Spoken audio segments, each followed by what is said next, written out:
किसान भाइयों, क्या आप भी मूंगफली की खेती करने जा रहे हैं? यदि मूंगफली की खेती करने जा रहे हैं तो इस वीडियो को आप अंत तक ज़रूर देखना।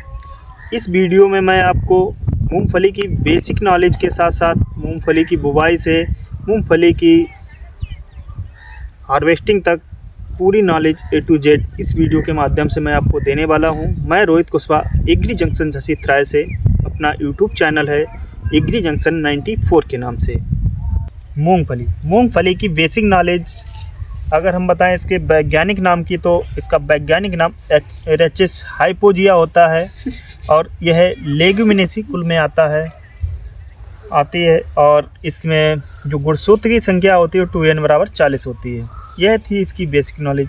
अगर अब हम मूंगफली के उपनामों की बात करें तो इसे अर्थनट, मनी नट, मनीला नट के भी नाम से जानते हैं और इसे गरीबों का बादाम भी कहते हैं।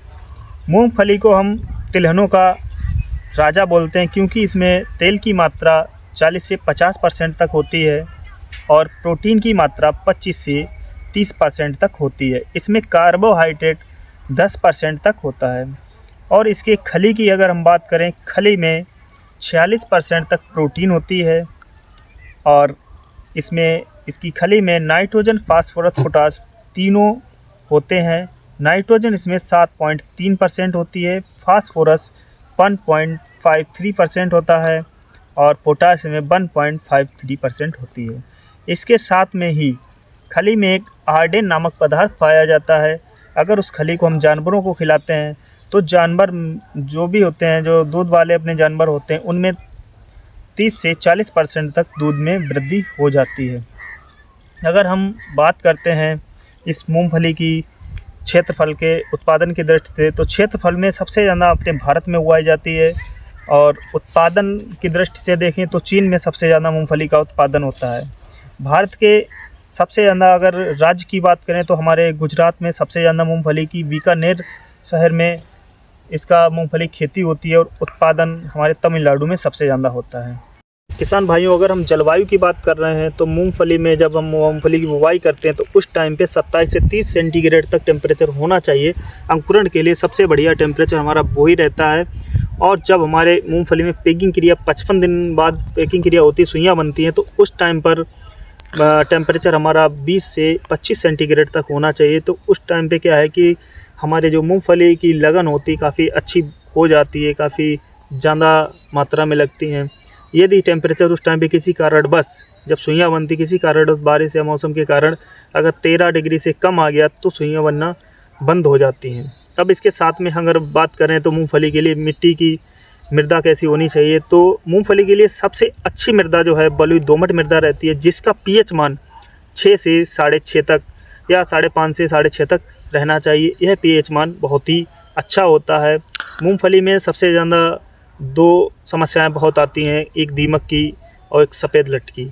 अगर ऐसी कोई समस्याएं आ रही हैं जब हम मूंगफली की बुवाई करते हैं तो उस टाइम पे कार्बोफ्यूरान 1 किलोग्राम प्रति बीघा के हिसाब से डाल दें या फिर क्लोरोपाइरीफास हम खाद जो डालते हैं मूंगफली बुवाई के टाइम पे 1 लीटर 5 बीघा में क्लोरोपाइरीफास मिला के डाल दें, तो जो ज़मीनी कीट हैं वो मर जाएंगे और पौधे अंकुरण अच्छे से कर पाएंगे।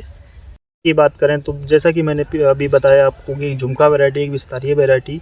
झुमका में जो वैरायटी है हमारी AK12 है, AK14 है और RS करके एक वैरायटी है और विस्तारीय में हमारी एक M13 वैरायटी है, एक M10 वैरायटी है। ये 2 वैरायटियाँ हैं। अगर हम इन वैरायटियों के साथ साथ इसमें बीजोपचार की बात करें तो बीजोपचार के लिए एक फार्मूला जो बनाया जाता है FIR। F का मतलब होता है फंजीसाइड, I का मतलब होता है इंसेक्टिसाइड और R का मतलब होता है राइजोबियम कल्चर। तो इन चीज़ों का से हम बीजोपचार करते हैं। फंजीसाइड का मतलब किसी भी मैनकोजेब कार्बनडाजिम को लेके, और इंसेक्टिसाइड में हम मीडिया क्लोरोपिड ले लें, और राइजोबियम कल्चर में अगर हम बीज दर की बात करें तो एक जो झुमका वैरायटी होती है उसकी जो बीज दर है 80 से 100 किलोग्राम प्रति हेक्टेयर पड़ती है और इसकी लाइन टू लाइन की दूरी 30 सेंटीमीटर रहती है और पौधे से पौधे की दूरी 10 सेंटीमीटर रहती है। मतलब सीधा है कि 30 × 10 सेंटीमीटर। इसी तरीके से जो विस्तारीय मूंगफली मैंने आपको बताया, जो दूसरी वाली विस्तारीय मूंगफली है, उसकी जो बीज दर है 60 से 80 किलोग्राम रहती है। और इसके से पौध अंतरण जो है वो 45 × 15 सेंटीमीटर रहता है, कि मतलब रो टू रो 45 सेंटीमीटर और पौधे से पौधे की दूरी 15 सेंटीमीटर रहनी चाहिए। क्योंकि विस्तारी में बीज इसलिए कम पड़ता है, उसका पौधा फैल के चलता है, जो झुमका होती है उसका पौधा सीधा चलता है, इसलिए उसकी बीज की मात्रा ज़्यादा पड़ती है। और इसके साथ में अगर हम मूंगफली में उर्वरक देने की बात करें तो अगर 1 एकड़ में हम 1 बोरी DAP की डालें और उसके साथ में 5 किलोग्राम हम सल्फ़र डालें, क्योंकि ये हमारी ये मूंगफली तिलहनी फसल है। और इसके साथ में ही 25 किलोग्राम हमें पोटाश 1 एकड़ में डालनी चाहिए। मूंगफली में अगर सिंचाई की बात करें तो मूंगफली हमारी ऐसी फसल है जिसमें कम पानी की आवश्यकता होती है, फिर भी हमें कम से कम 2 सिंचाइयाँ करनी चाहिए। एक सिंचाई हमें जब करनी चाहिए, जब फूल आने से पहले करनी चाहिए, और दूसरी सिंचाई है जब हमारे मूंगफली में सुइयाँ सी बनने लगें जो दाने के लिए बनती हैं, तब हमें करनी चाहिए। एक मूंगफली में पॉपिंग क्रिया होती है। पॉपिंग का मतलब ये होता है जैसे कि मेरी मूंगफली जो है उसमें जैसे 3 दाने वाली अवस्था बन जाती है, लेकिन उसमें 2 ही दाने आते हैं, तीसरा दाना खाली होता है, तो उसे पॉपिंग क्रिया कहते हैं। वो जो है कमी मूंगफली में होती है कैल्शियम की कमी से। और मूंगफली में अगर हम कैल्शियम की पूर्ति कर सकते हैं तो जिप्सम से कर सकते हैं। अगर अपने खेत में हम जिप्सम डाल दें तो ये पॉपिंग जो है वो नहीं होगी और मूंगफली हमारी पूरी भर के आएगी और लंबी आएगी। तो पॉपिंग क्रिया के बारे में मैंने बता दिया आपको। सिंचाई बता दी, इसमें ज़्यादा सिंचाई की आवश्यकता नहीं होती। 2 सिंचाई हैं जो मेन है, इस टाइम पे पानी लगा देना चाहिए। अगर हम खरपतवार नियंत्रण की बात करें तो मूंगफली में खरपतवार नियंत्रण के लिए अगर कोई बीडीसाइड का प्रयोग करते हैं तो जब हम मूंगफली में पानी लगाते हैं फ्लावरिंग आने से पहले, तो उस टाइम पे पेंडामाइथिलीन 30 EC का प्रयोग 1 एकड़ में 1 लीटर आप पानी लगाने के टाइम पे आप धो दीजिए, तो खरपतवार नहीं उगेंगे।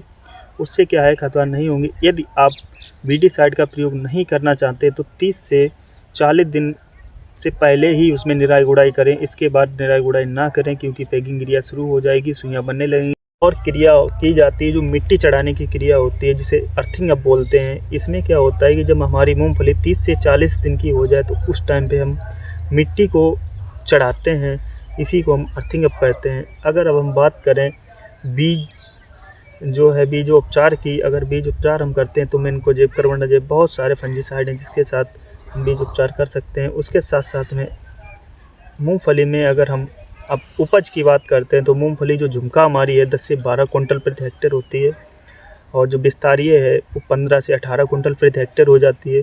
और जो हमारे सिंचित क्षेत्र हैं जहाँ पे अच्छी खासी मिट्टी है, जहाँ बलुई दोमट मिट्टी है जिसका pH मान 6 से 6.5 pH तक है, वहाँ पर हमारी 25 से 30 कुंटल तक प्रति हेक्टेयर मूंगफली उत्पादन देती है। इम्पोर्टेंट टॉपिक ये है कि मूंगफली में जो हम कभी कभी मूंगफली खाते हैं एकदम मुंह तीखा सा हो जाता है, वो मूंगफली में पता है क्या होता है, मूंगफली में एक अफ्लाटॉक्सिन पदार्थ आ जाता है, जिससे क्या कि वो बहुत जहरीला पदार्थ होता है। अगर हम उसे 10 से 12 ppm तक यूज कर लें, हम कर लें या जानवर कर लें, ये इतना टॉक्सिक हो जाता है। अगर इसे 10 से 12 ppm तक अगर कोई मानव या गाय जानवर कोई भी अगर यूज कर लेता है ऐसी मूंगफली को, तो उसकी मृत्यु तक हो सकती है। ये अफ्लाटॉक्सिन हार्मोन्स इस वजह से आता है, अगर हम 8% से कम नमी वाली अगर मूंगफली स्टोरेज कर देते हैं, भंडारण कर देते हैं, तब उसमें यह रोग उत्पन्न हो जाता है। तो ऐसी हेल्पफुल वीडियो देखने के लिए, खेती की अच्छी जानकारी देखने के लिए मेरे YouTube चैनल को आप सब्सक्राइब करिए, हमसे जुड़े रहिए। ऐसी हेल्पफुल वीडियो आपको हमेशा मिलती रहेगी। आप लोगों का बहुत बहुत धन्यवाद।